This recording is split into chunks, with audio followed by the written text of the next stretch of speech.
He sat on the same bench every Sunday, but not for rest, for a promise.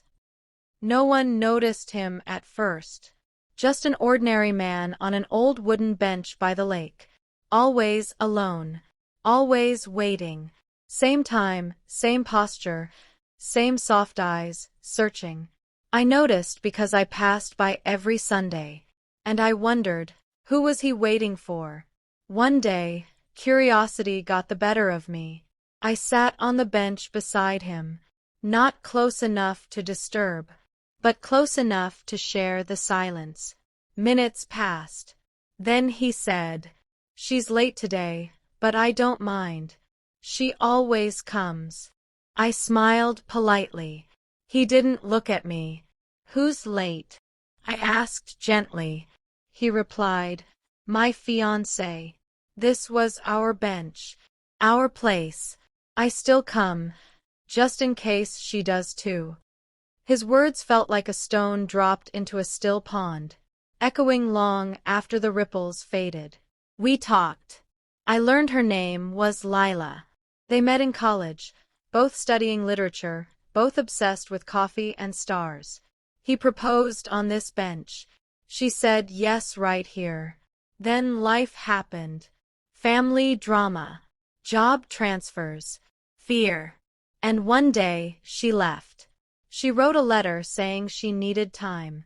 He said okay. She said she'd come back. So he waited. One Sunday passed. Then another. Then 52. And still, he waited. I wanted to say something comforting, something useful. Instead, I asked, "Do you think she still thinks of you?" He looked up at the sky and replied, "Sometimes, when the wind carries a scent that reminds me of her, I take it as a hello." His voice was not broken. It was faithful. I kept visiting that bench. Not every day, just Sundays.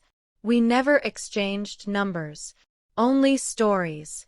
And slowly, his story became part of mine.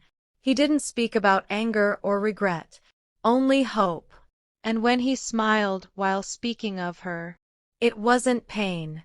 It was love, the kind that doesn't expire. One afternoon, I brought him tea. He laughed and said, "Lila used to do that. She hated the way I liked it. No sugar, no milk. Called it tree water." We both laughed. And in that laughter, I realized something heartbreaking. He wasn't waiting for her to return. He was honoring the love that once lived here. And maybe, deep down, he knew she wouldn't come. But he waited anyway. Because love, when real, doesn't need an audience or a conclusion. It just stays. Years have passed since that final Sunday. The bench is still there, and so is the space he left behind. I visit it sometimes, sit quietly, not to wait, but to remember. And every now and then, I bring 2 cups of tea, one with sugar, one without, just in case someone is watching from somewhere.